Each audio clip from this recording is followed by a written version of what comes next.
Hello les geeks, c'est Aldric de Game Geek et bienvenue sur la chaîne YouTube de Game Geek. L'année dernière, j'ai découvert une série qui s'appelle L'été de vide grâce à Netflix qui l'a mise à disposition, intitulée Vie Holo dans sa version originale. Le pitch de départ est assez simple, 3 adolescents ayant perdu la mémoire se réveillent dans une pièce sans porte complètement déboussolée. Pas le temps de comprendre ce qui se passe qu'un gaz menace de les tuer. Développant alors chacun une faculté spéciale, les 3 adolescents vont s'enfuir sans savoir où ils sont et voguant de monde en monde. Je vais vous parler ici tout d'abord de la première saison. Elle est composée de 10 épisodes de 20 minutes. L'histoire va donc se concentrer sur ces fameux 3 adolescents. Adam, pour commencer, qui va vite s'illustrer comme étant le leader du groupe, le jeune brun dispose d'une force hors du commun comparable à celle d'un super-héros. Entêté et voulant à tout prix diriger son groupe, il est aussi courageux que téméraire. Mira, la fille du groupe, dispose tout d'abord d'un pouvoir plutôt passif. Elle peut communiquer avec tous les animaux sans exception, ce qui se révélera être plutôt utile pour sortir de différents mauvais pas. Elle va découvrir également qu'elle est capable de nager telle une sirène et de respirer sous l'eau. Ce pouvoir lui sera donc également fort utile tout au long de son aventure. Et le dernier de l'équipe, c'est Kai, celui pour lequel dans la première saison pour ma part je trouvais le plus attachant. Au début, il ne semble pas avoir de super pouvoir si ce n'est être capable de construire et réparer pas mal de choses, mais son pouvoir se développe et se montre particulièrement intéressant. Adepte du feu, il peut lancer des boules de flamme et utiliser le feu de ses poings pour voler et se diriger dans les airs. La dynamique entre ces 3 personnages va être, somme toute classique, mais intéressante à suivre.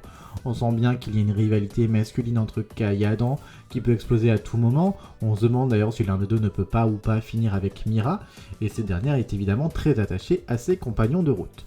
Le fait qu'ils ne sachent pas qui ils sont et d'où ils viennent, et ce qu'ils font là, nous permet également à nous, spectateurs, de nous mettre à leur place. Que ferions-nous? Où irions-nous? Cependant, les personnages vont vite se laisser guider par les événements et les mondes qui apparaîtront sur la carte qu'ils vont trouver lors du premier épisode. Et des mystères, il y en aura.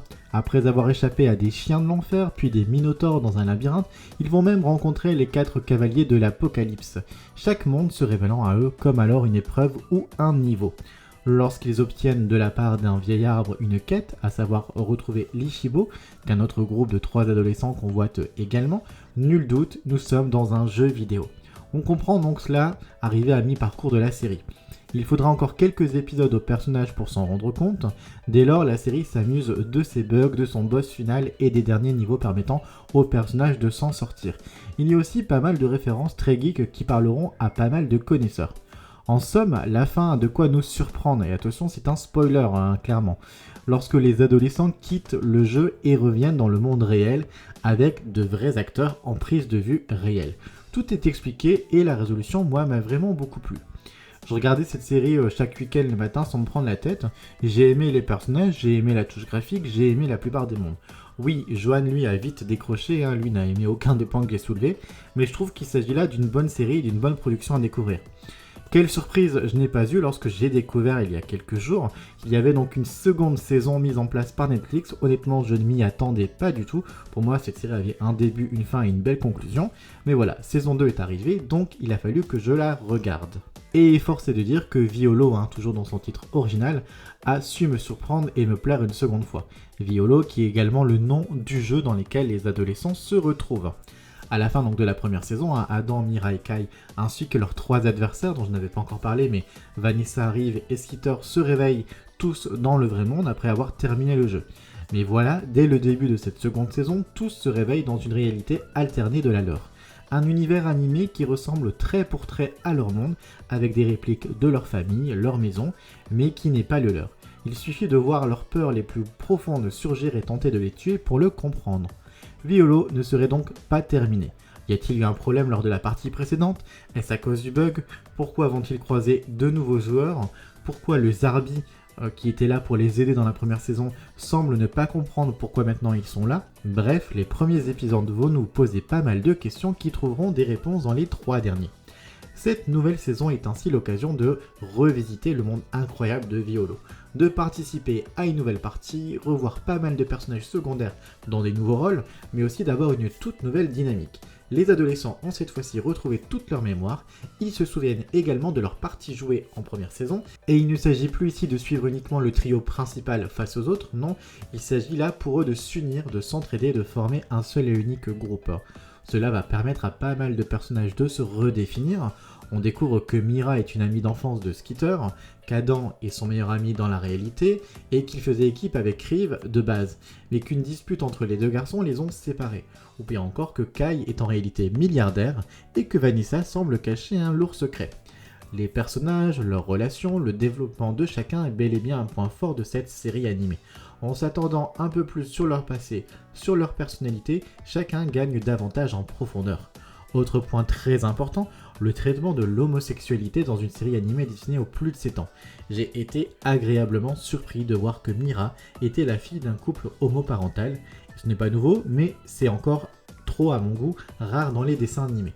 Mais la plus grande surprise fut de découvrir un drapeau gay dans la chambre d'Adam.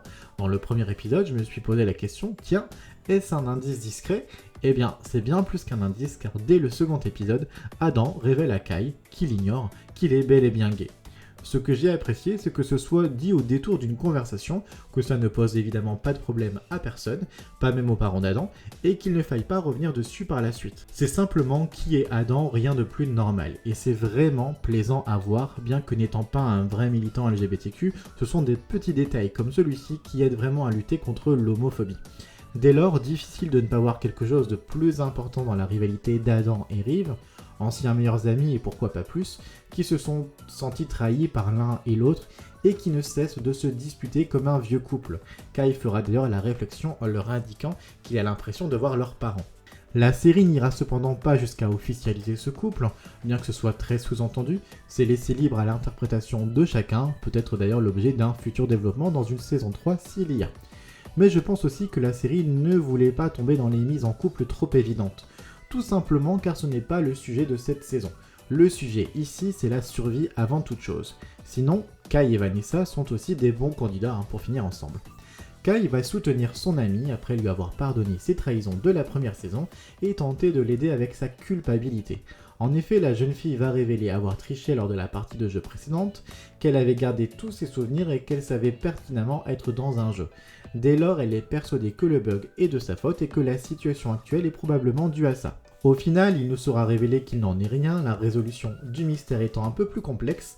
La production de Violo a tout simplement fait une copie numérique de chacun des adolescents, les copies numériques gardant leurs souvenirs et reprenant au millimètre près tout ce qu'ils ont dans la vraie vie, des maisons à leur famille, sont ensuite placés dans un jeu en bêta-test où chaque joueur devient alors la marionnette d'un joueur dans la vraie vie, dans une sorte de simulation grandeur nature de la vie. Mais problème, le bug a permis aux 6 jeunes gens de garder leurs souvenirs, mais aussi d'être totalement conscients qu'ils sont dans un jeu. Avec l'aide d'Usarby, ils devront se dépasser pour ainsi survivre, déconnecter ce fameux jeu en bêta-test, et ainsi poursuivre une nouvelle vie dans cet autre monde. C'est assez astucieux et intelligent, mais déconcertant pour eux. Ils savent ainsi qu'une version réelle d'eux continue de vivre dans la vraie vie, sans savoir qu'ils existent, mais pour eux, il faut aussi accepter de ne pas être que de simples clones, mais des individus à part entière avec des souvenirs, des peurs et des émotions.